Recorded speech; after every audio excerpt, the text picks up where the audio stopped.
कौन चलना चाहता है मथुरा की तरफ? नमस्कार, आदाब दोस्तों, हमारा नाम है आजाद और आप देख रहे हैं आजाद बोल। देश में किस तरह की आंधी चल रही है।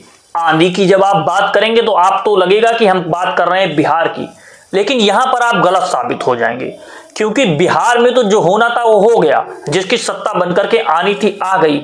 लेकिन अब देश में किस तरह से फिर से वही धर्मांधता की आंधी चलाने की कोशिश की जा रही है।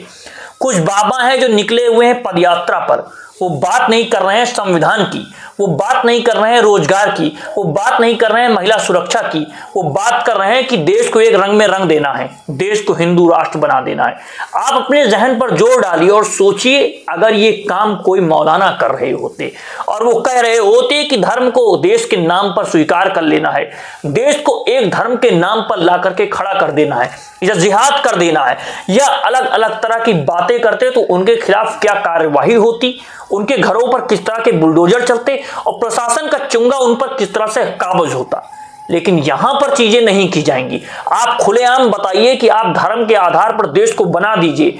जो खुलेआम संविधान का विरोध है, संविधान की प्रस्तावना की आत्मा को छेड़ा जा रहा है, लेकिन सरकारें खामोश हैं, प्रशासन साथ में चल रहा है कदम ताल करते हुए, और लोग कह रहे हैं कि क्या बात की जा रही है। पहले भी इस मुद्दे पर हमने वीडियो आपके साथ शेयर की, उसमें बताया कि किस तरह से बड़े बड़े नेता और बड़े बड़े अभिनेता किस तरह से साथ में संलिप्त हैं और वो बात कर रहे हैं हिंदू राष्ट्र की, धर्म के नाम पर देश को बांट देने की, धर्म के नाम पर देश को खड़ा कर देने की।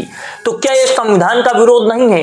जो लोग कहते हैं कि संविधान के आधार पर सब कुछ चलेंगी, देश में संविधान की प्रस्तावना में पंथ निरपेक्षता को स्वीकार किया गया, जो आत्मा में था उसको लिख भी दिया गया, लेकिन आज वर्तमान दौर में उस पंथ निरपेक्षता को, संविधान की आत्मा को तार तार किया जा रहा है खुलेआम, और प्रशासन खामोश बैठा हुआ है। सत्ता कह रही कि इसी आधार पर तो काम करते रहिए, इसी आधार पर तो हमको वोट मिलता है, इसी आधार पे तो लोग लामबंद होते हैं, क्योंकि धर्म के नाम पर लोगों को एक साथ लाना आसान होता है, और उसी आधार पे सारी चीजें चल रही हैं।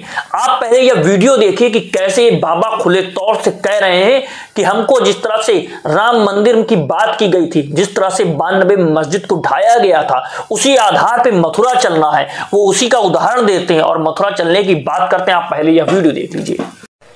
कौन कौन चलना चाहता है मथुरा की तरफ?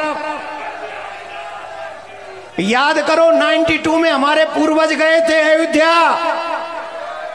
उसके बाद हमें राम मंदिर मिला है। मथुरा की तरफ चलना चाहिए।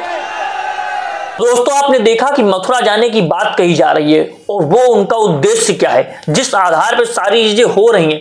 क्या यहां पर प्रशासन को खुद कार्यवाही नहीं करनी चाहिए? खुद सरकार को आगे नहीं आना चाहिए? सुप्रीम कोर्ट को इस पर एक्शन नहीं लेना चाहिए कि इस तरह का आह्वान करना, लोगों को इकट्ठा करना, लामबंद करना, क्या देश के संविधान के खिलाफ नहीं है? देश की संविधान की आत्मा के खिलाफ नहीं है? इसी के साथ एक वीडियो और आप देखिए, जिसमें बात कही जा रही है राष्ट्र को बनाने की। किस आधार पर राष्ट्र बनाने की? धर्म के नाम पर। आप यह वीडियो देख लीजिए। आपने वीडियो में देखा कि किस तरीके से लोगों को उकसाया जा रहा है, किस तरह से लोगों को बरगलाया जा रहा है और धर्म की बात की जा रही है। धर्म के नाम पर एक देश को रंग देने की कोशिश की जा रही है और सब लोग खामोश हैं। अगर आप देश के नागरिक हैं, आप अपने संविधान पर भरोसा करते हैं, तो आपको यह सोचना होगा कि किसी एक धर्म के नाम पर सरकारें तो नहीं चल सकती, लेकिन वर्तमान समय में वो खुलेआम पर चल रही हैं। किसी धर्म के नाम पर देश को नहीं चलाया जा सकता, लेकिन उसको करने की कोशिश की जा रही है। अगर आप चाहते हैं कि इन मुद्दों पर खुलकर के बात हो और सरकार को, प्रशासन पर इस पर एक्शन लेना चाहिए, तो अपनी आवाज दर्ज कराइए और इन चीजों का विरोध कीजिए, क्योंकि आपसे ही देश बनता है, देश के नागरिकों से देश बनकर के खड़ा होता है। संविधान का आधारभूत आप हैं। अगर आप अपनी चीजों को स्वीकार नहीं करेंगे तो कैसे सारी चीजें आकर के खड़ी होंगी। और अगर आप चाहते हैं कि इस तरह के वीडियो, इस तरह के मुद्दे हम आप तक पहुंचाते रहें, तो आजाद बोल को सब्सक्राइब कीजिए, वीडियो को ज्यादा से ज्यादा शेयर कीजिए। मिलता हूं आपसे अगली वीडियो में। अभी के लिए दीजिए इजाजत। जय हिंद, जय भारत, जय संविधान।